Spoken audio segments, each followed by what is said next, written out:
want to do. I want to do the Disgruntled ex-postal worker blues.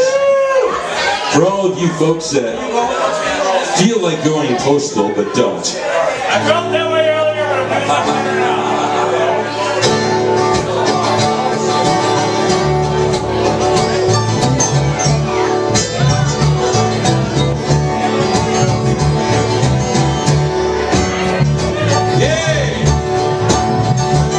was feeling kind of cranky when he woke up on that day. Well, the world was not conforming to his view, and the radio newscaster didn't have much good to say. He was running kind of low on things to lose. So he thought he'd have himself a bowl of cornflakes, but the milk had turned as sour as his moon.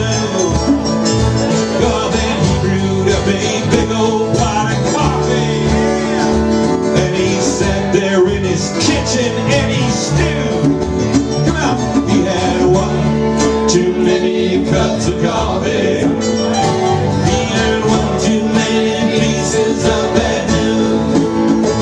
Well, the tap dripped in the sink while he teetered on the brink of Disgruntled ex-postal worker blues.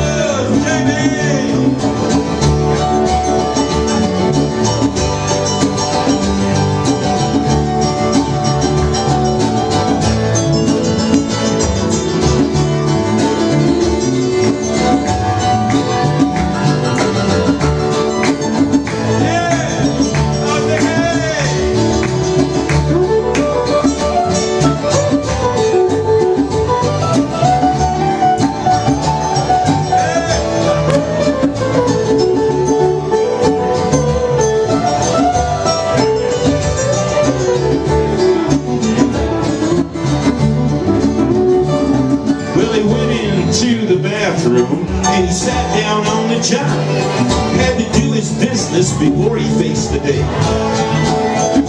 But when he reached for toilet paper, he found all he had was gone, and for that, goddammit, someone's gonna pay. So he went down to his last place of employment,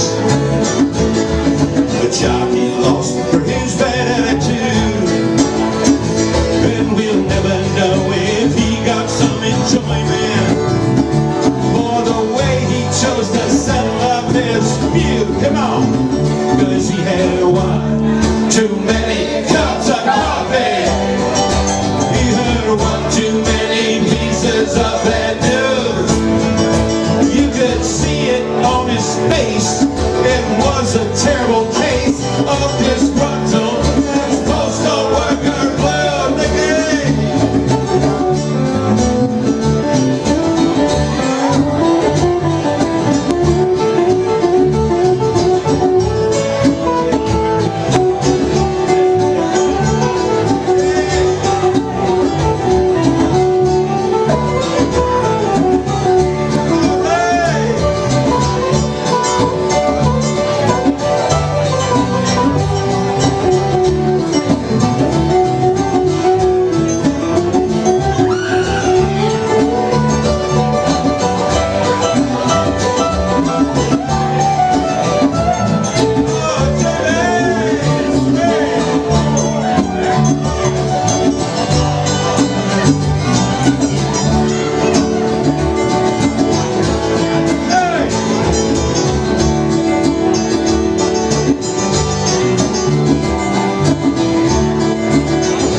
Fired him. The guy who told him why, and that bitch who got the job he thought was his, and some guy he didn't even know happened to walk by.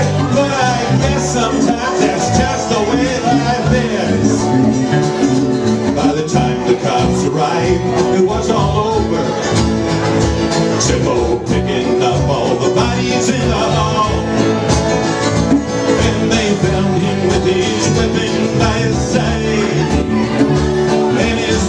Names were splattered all across the wall. Come on, let me out. He had one too many cups of coffee. He was a walking, talking piece of real bad news. On the TV the next day, all the experts had their say. It was disgruntled ex-postal worker blues. Well, the cause of death was clear. It was dripping out his ear. It was disgruntled ex-postal worker blues. Yes, it was disgruntled ex-postal worker blues. Don't you get them? Don't you get them? Don't you get them?